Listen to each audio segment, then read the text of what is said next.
students, how are you all? Welcome to the session of class 10th science subject.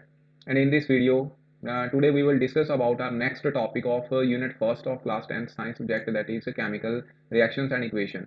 और इस chapter का जो next topic है that is effects of oxidation in our daily life. Previous video में हमने types of chemical reactions पढ़ा था. उसमें जो लास्ट था वो थी oxidation and reduction reactions. Oxidation and reduction reactions. Oxidation क्या होता है? जिसमें क्या है, ऑक्सीजन की एडिशन रिएक्टेंट में होती है. ठीक है, एग्जांपल कैसे है, देखो कार्बन में जैसे ऑक्सीजन ऐड कर दिया, ठीक है, तो क्या बना? Carbon dioxide. इसका मतलब कार्बन की क्या होगी? ऑक्सीडेशन. कार्बन की क्या हो गई है यहाँ पे? ऑक्सीडेशन हो गई है. और जो ऑक्सीजन है, oxygen will act as oxidizing agent air which provide the oxygen to the carbon for the oxidation process. Okay, तो अब जो नेक्स्ट जो टॉपिक है हमारा कि जो ऑक्सीडेशन है इसके डेली लाइफ में क्या इफेक्ट होते हैं. ठीक है, इसका बच्चे सबसे पहला जो इफेक्ट है दैट इज कोरोजन. ठीक है, सेकंड इफेक्ट जो होगा वो होगा बच्चे रैंसिडिटी. ठीक है, तो इन दोनों के बारे में हम इस क्लास में हम पढ़ेंगे.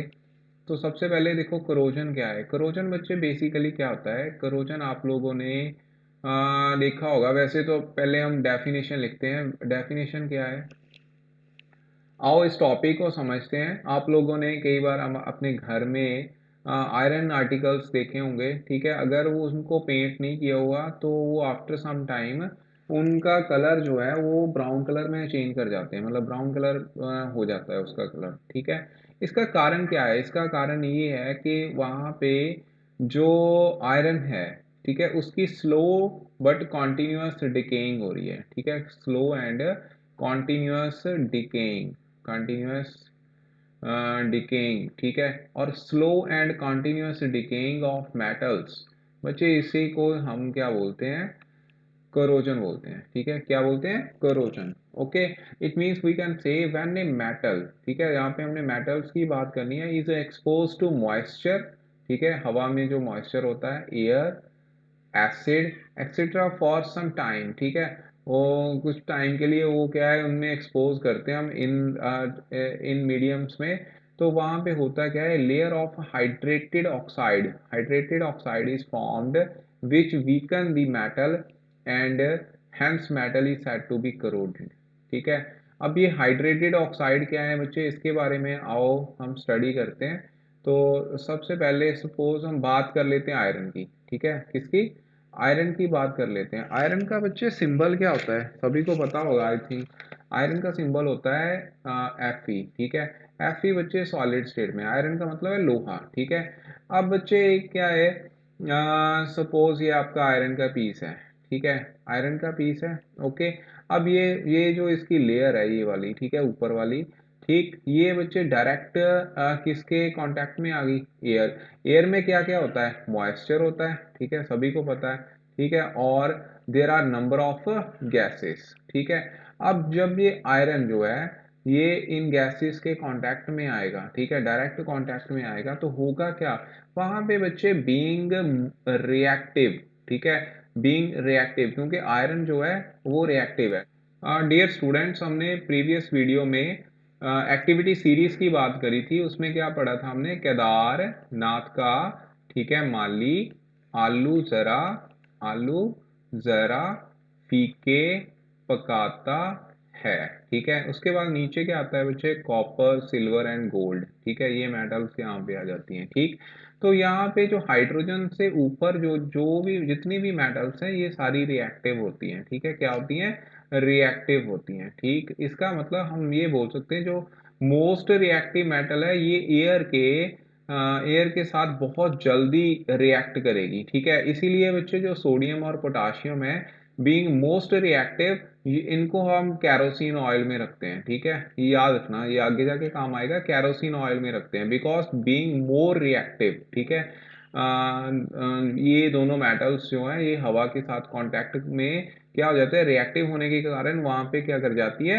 रिएक्शन कर जाती है हवा के साथ ही. ठीक है, मॉइस्चर के साथ ही. ओके बच्चों, तो जैसे जैसे हम नीचे आते हैं रिएक्टिविटी जो है कम होती जाती है. ठीक है, इसका मतलब जो इंटरमीडिएट ये वाली मेटल्स हैं इनकी क्या है? इनकी स्लो डिकेइंग होगी. ठीक है, स्लो डिकेइंग का मतलब ये धीरे धीरे रिएक्ट करेंगी. ठीक है, स्लो रिएक्शन वहां पे होगा बट कंटिन्यूस होगा. ठीक है, तो कंटिन्यू रिएक्शन करने के कारण किसके साथ है, हमने बात करी है किसके साथ, आयरन की रिएक्शन किसके साथ होनी है, वाटर के साथ एंड ऑक्सीजन के साथ। ठीक है, ऑक्सीजन कहाँ से आई बच्चे, फ्रॉम एयर, कहाँ से आई, फ्रॉम एयर। और साथ में क्या है, वाटर, वाटर क्या है, मॉइस्चर। ठीक है, ये भी एयर से ही होगा।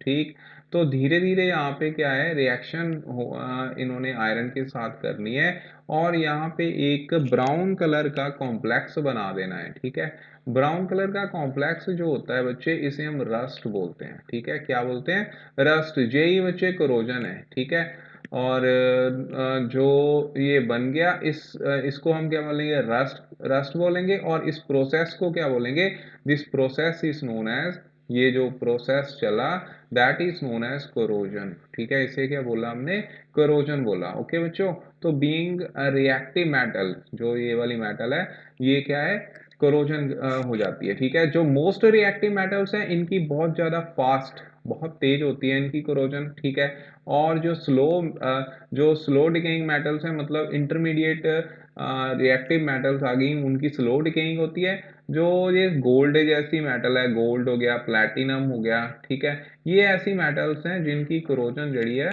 कोरोजन जो है वो, कोरोजन जो है वो नहीं होती। ठीक है, no corrosion takes place because ये बीइंग लीस्ट रिएक्टिव और यू कैन से इनर्ट। ठीक है, ये किसी के साथ रिएक्ट ही नहीं करती। ओके, सो ये है बच्चे कोरोजन का कंसेप्ट। इसी तरह से बच्चे फिर कॉपर भी जो है वो भी करोड होता है। ठीक है, याद रखना। ठीक, कॉपर भी करोड होता है। कैसे हो जाता है, कॉपर वाटर मॉइस्चर से वाटर लेगा। ठीक है, और कार्बन डाइऑक्साइड फ्रॉम एयर। ठीक है, कार्बन डाइऑक्साइड फ्रॉम एयर। ठीक, जैसे ये रिएक्ट करेंगे, यहाँ पे बच्चे कॉम्प्लेक्स बनता है, ये होता है copper carbonate dot copper hydro oxide. ये फार्मूला याद रखना सभी ने। ठीक है, और बच्चे ये इसका कलर जो है ग्रीन होता है। ठीक है, कौन सा कलर होता है, ग्रीन। कभी कभी आप लोगों ने अगर कॉपर किसी ने पहना हो तो आपकी स्किन के ऊपर ग्रीन कलर जो है डिपॉजिट हो जाता है। ठीक है, वो इसी का ही होता है बच्चे। ठीक है, copper carbonate and copper hydroxide का। ओके जी, सिमिलरली बच्चे सिल्वर है। सिल्वर क्या है, सिल्वर हवा में से H2S गैस लेके, ठीक है, ये कहाँ से आई, एयर से। ठीक है, फ्रॉम एयर, इसके साथ रिएक्शन कर जाती है और रिएक्शन करने के बाद यहाँ पे बनता है बच्चे सिल्वर सल्फाइड। ठीक है, सिल्वर सल्फाइड का कलर बच्चे ब्लैक होता है, इसीलिए जो चांदी है, ठीक है, वो धीरे धीरे क्या ब्लैक वहां पे बढ़ जाती है। ठीक है, इसका मतलब उसकी भी करोजन हो रही है। ओके जी, सो बच्चे ये है आपकी करोजन। तीन टाइप की आपको सिलेबस में है, सिल्वर की जो ब्लैक कलर में चेंज कर जाता है, कॉपर जो कि ग्रीन कलर में चेंज करता है, और अभी हमने पढ़ा है आयरन के बारे में। आयरन किस में चेंज करता है, ये याद रखना सभी, आयरन बच्चे चेंज करता है कौन से कलर में, ब्राउन कलर में। ठीक है, कौन से कलर में, ब्राउन कलर में चेंज कर जाता है। ओके बच्चों, तो ये टॉपिक अब आप सभी कर लेना। उसके बाद अब इसकी डेफिनेशन यहाँ पे ये पॉइंट डिस्कस कर लेते हैं। अब डिस्कस कर लेते हैं कौन कौन से पॉइंट है। देखो, सबसे पहले यहाँ पे rusting of iron, black coating on silver, ठीक है, green coating on copper are the examples of corrosion. ठीक है, अब इसको बच्चे प्रिवेंट कैसे करते हैं, प्रिवेंशन का मतलब कोरोजन को रोके कैसे। ठीक है, अब सभी ने, आप लोगों ने घर में देखा होगा कि हमने जो आयरन आर्टिकल्स हैं उनको पेंट किया होता है। ठीक है, क्या किया होता है, पेंट किया होता है। पेंट का मतलब क्या है, वहां पे जो आर्टिकल है आपके पास, उसका कांटेक्ट, ये जो आर्टिकल है इसके ऊपर अगर हम ऐसे कोई कोटिंग कर दें, ठीक है, तो इसका कांटेक्ट जो है एयर से क्या है, वहां पे कम हो जाएगा। ठीक है, मतलब निग्लिजिबल हो जाएगा। इसका मतलब जो आर्टिकल है, मेन आर्टिकल है, वो क्या है, वो बच जाएगी। ठीक है, अब बच्चे ये कोटिंग जो है ये पेंट की भी हो सकती है, ग्रीसिंग भी हम कर सकते हैं। इसी तरीके से बच्चे जिंक की कोटिंग भी होती है। ठीक है, इसकी कोटिंग, जिंक की कोटिंग, जिंक की कोटिंग को बच्चे बच्चे हम गैल्वेनाइजेशन बोलते हैं। ठीक है,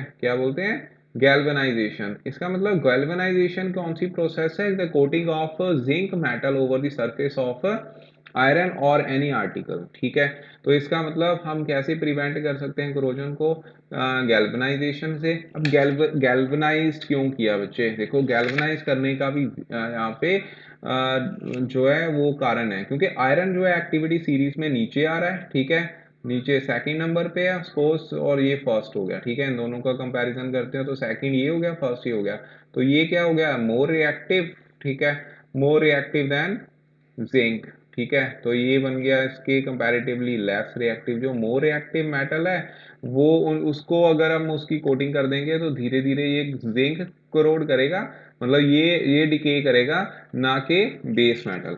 ओके जी, बेस मेटल कौन सी होगी आपकी, बेस मेटल बच्चे होगी यहाँ पे कौन सी, आयरन, ठीक है, iron is the base metal here. Okay, तो ये मेथड है for the prevention of corrosion. ऐसे बच्चे हम इलेक्ट्रोप्लेटिंग भी कर सकते हैं, ठीक है, और पेंट भी कर सकते हैं, ठीक। तो ये मेथड थे, ये टॉपिक था कोरोजन का। और नेक्स्ट जो है बच्चे डेली लाइफ में जो ऑक्सीडेशन की प्रोसेस है वो है रैंसिडिटी, ठीक है। आप लोगों ने देखा होगा कि हमारे घर में जो ऑयल्स वगैरह होते हैं उसकी एक्सपायरी डेट होती है, ठीक है, जो भी हम रिफाइंड ऑयल ये वो यूज करते हैं तो उसके ऊपर क्या होता है, क्या होता है, एक्सपायरी डेट होती है। इसका मतलब आफ्टर द सर्टेन टाइम जो भी वहाँ पे एक्सपायरी डेट होगी वो तेल जो है, ऑयल जो है वो खराब हो जाएंगे, ठीक है। इसी तरीके से खाना भी होता है, ठीक। अब होता क्या है उसमें बच्चे, खाने में क्या है, फैट्स होती हैं, ठीक। जो ऑयल्स होते हैं उनको जब हम एयर के एक्सपोज में आते हैं, मतलब एक्सपोज टू एयर, ठीक है, एयर के कांटेक्ट में आते हैं तो धीरे धीरे वो भी ऑक्सीडाइज कर जाते हैं, ठीक है, ऑक्सीडाइज कर जाते हैं, जिसको हम बोलते हैं रैंसिडिटी, ठीक है। और जो ऑक्सीडाइज्ड फूड होता है बच्चे उसको हम बोलते हैं रैंसिड फूड। क्या बोलते हैं, रैंसिड फूड, यानी कि वो खराब हो गया है, ठीक है, जिसके कारण उसकी स्मेल जो है वो चेंज कर जाती है, तो और जो टेस्ट होता है फूड का वो भी चेंज कर जाता है, ठीक है, इसे रैंसिडिटी प्रोसेस बोलते हैं। और रैंसिडिटी से होती क्या है बच्चे, वहां पे it causes the stomach infection, ठीक है, इसके साथ हमें क्या हो जाती है, स्टमक इन्फेक्शन हो जाती है, ठीक, स्टमक इन्फेक्शन हो जाती है, ठीक है, और ऑन कंजप्शन अगर हम उसको यूज करते हैं तो हमें स्टमक इन्फेक्शन का डर होता है वहां पे। ओके, अब इसको बच्चे रिमूव कैसे कर सकते हैं, मतलब how it can be prevented, not remove, prevent कैसे कर सकते हैं, मतलब रोकेंगे कैसे रेंसिडिटी को। तो रेंसिडिटी को रोकने के लिए हम बच्चे उसमें एंटीऑक्सीडेंट्स यूज करते हैं ताकि उसकी ऑक्सीडेशन जो है प्रिवेंट हो जाए। ओके, एंटीऑक्सीडेंट, एंटी का मतलब ऑपोजिट हो गया, ठीक है, तो वो क्या है, उसको ऑक्सीडाइज ना कर सके, ठीक है। इसी तरीके से बच्चे जो फूड होता है, फूड को हम एयर टाइट कंटेनर्स में यूज करते हैं, ठीक है, उसमें उसमें रखते हैं ताकि एयर का कांटेक्ट ही ना आए, ठीक है, और एयर उसमें एंटर ही ना करे। ओके, इसी तरह से बच्चे जो एयर है, एयर को नाइट्रोजन के साथ रिप्लेस कर दो, ठीक है, एयर को नाइट्रोजन के साथ रिप्लेस कर दो, क्योंकि नाइट्रोजन जो होती है ये बच्चे इनर्ट मीडियम प्रोवाइड करती है, ठीक है। इनर्ट का मीडियम का मतलब होता है कि नॉन रिएक्टिव, ठीक है, इनर्ट का मतलब होता है नॉन रिएक्टिव, ठीक है। आप लोगों ने लेस वगैरह तो खाए होंगे, ठीक है, तो लेस वगैरह में क्या है, वहां पे उसका रेट देखो ज्यादा होता है, ठीक है, आलू तो बहुत कम माल लगता है वहां पे, रेट किसका है, उसमें क्या है, नाइट्रोजन भरी होती है, ठीक है, ताकि उसको उसको क्या मॉइस्चर से बचाया जा सके, ठीक है। तो इनर्ट मीडियम नाइट्रोजन प्रोवाइड करती है। इसी तरीके से बच्चे रेफ्रिजरेशन भी हम कर सकते हैं, ठीक है, रेफ्रिजरेशन से भी ये क्या है, फूड को बचाया जा सकता है। ओके बच्चों, तो ये था टॉपिक। और इसी तरीके से बच्चे एक और है, प्रिजर्वेटिव्स यूज कर सकते हैं, ठीक है, प्रिजर्वेटिव्स। ओके, प्रिजर्वेटिव का जैसे एग्जांपल है, याद रखना, सोडियम बेंजोएट, ठीक है, सोडियम बेंजोएट जो है ये भी एक तरह का प्रिजर्वेटिव है। तो हम ऐसे प्रिजर्वेटिव, बाईसल्फाइड, सोडियम बाईसल्फाइड, ये हम यूज करते हैं ताकि खाने को जो है एयर टाइट टाइट कंटेनर्स में क्या प्रिजर्व रखा जा सके, और रेफ्रिजरेशन लास्ट, ठीक। So this is all about oxidation and rancidity. ये बच्चे डेली लाइफ में दो एग्जांपल्स जो आपको सिलेबस में है, तो इनको अच्छे से कर लेना, ठीक। क्रोजन के बारे में बात कर ली हमने, ठीक है, उसके बाद हमने बात कर ली रैंसिडिटी के बारे में। ओके बच्चों, थैंक यू सो मच।